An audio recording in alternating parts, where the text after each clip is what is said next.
Hello. I'm having a bit of a rest at the moment from my revision for traditional Chinese medicine, just to have a general ramble and chat about just general things. Anyone who watches my videos will know that I've got many interests, and that are in sort of Reiki, Japanese and Chinese culture, as well as paganism, Buddhism, Zen, the Grail, esotericism, very many isms. So, what shall I talk about? Well, my tea. Let's see. Well, interestingly, yesterday I was talking to someone about karma, and it'd be great to get some feedback about what you believe karma to be. And this is quite an expansive sort of subject. And one of the things that came up that was interesting was the belief that karma is something that will bite you in the bum, if you like. And it's interesting because the idea that there's like instant karma, where when you do something bad might happen, and what you send out something. So if you send out something good will happen. My belief in karma is actually something slightly different, and I'll move on to what I was talking about just a moment ago afterwards. This might be quite interesting. So karma. We all go through life experiences, and these experiences can be good or can be bad, but they can be transformative.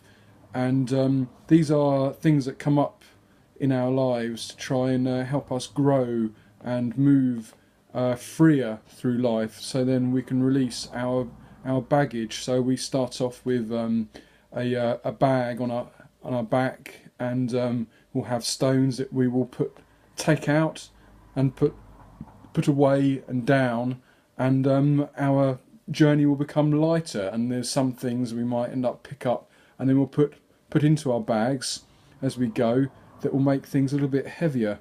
And karma is one of those things that we can take on board as a way of learning and growing and enriching our lives as we go. So an experience we might have, when we are aware of it, is something that we can actually take hold of and move on from, as I've been saying. So one of the things that I do is, and I talk about quite a lot with my tweets, my messages on Facebook, is that we can be aware of our own feelings.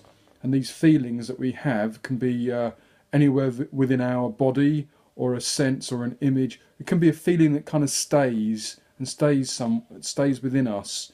And with that, it might be related to something earlier in our life, or even in a past life, or it could be related to our ancestral line, going back generations and generations and generations. But it's something there within us that that can help us move on.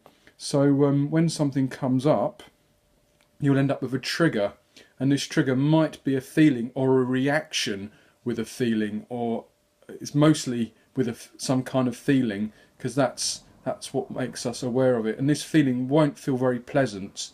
So this is something that will make us aware of whatever the event is. And sometimes the events come up again and again until we have learnt from them. And each time it might become slightly easier as our awareness grows. And with everything that happens, it starts with awareness. And one of the things which a very, very good example of this is in the Grail myth, where every day the Grail King, or the Fisher King, is there, and this happens several times a day, where he is in tremendous pain as a result of something that's happened earlier in his life,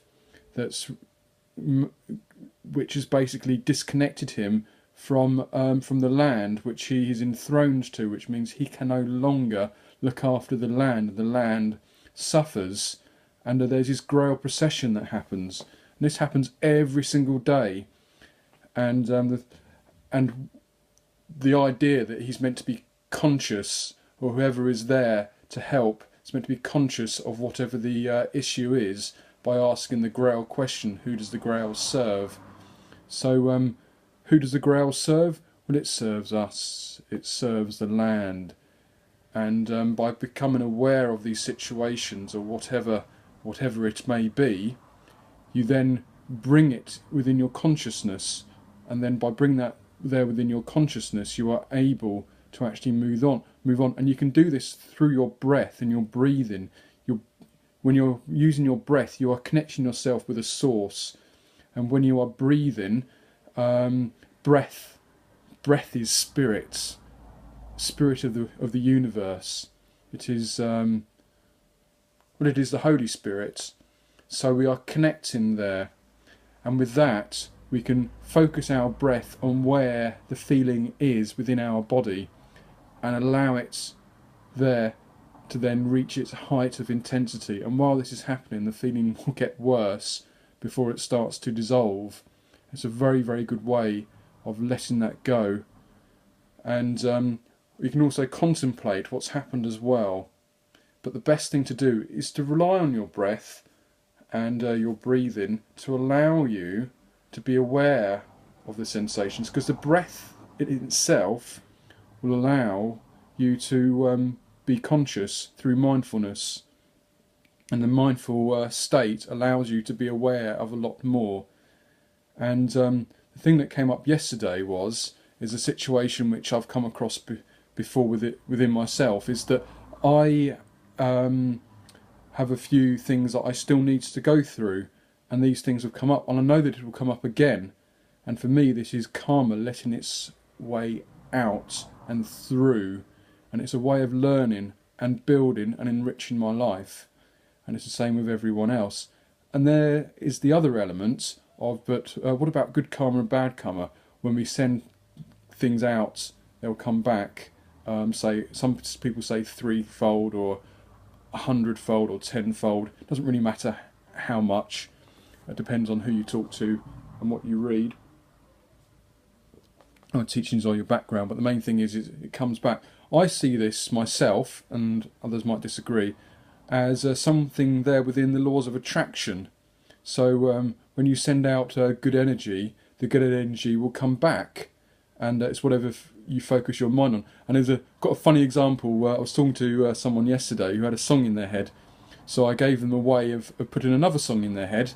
So then that was their focus, and then it then took away that earworm. So then they were now free of that really annoying song in their head.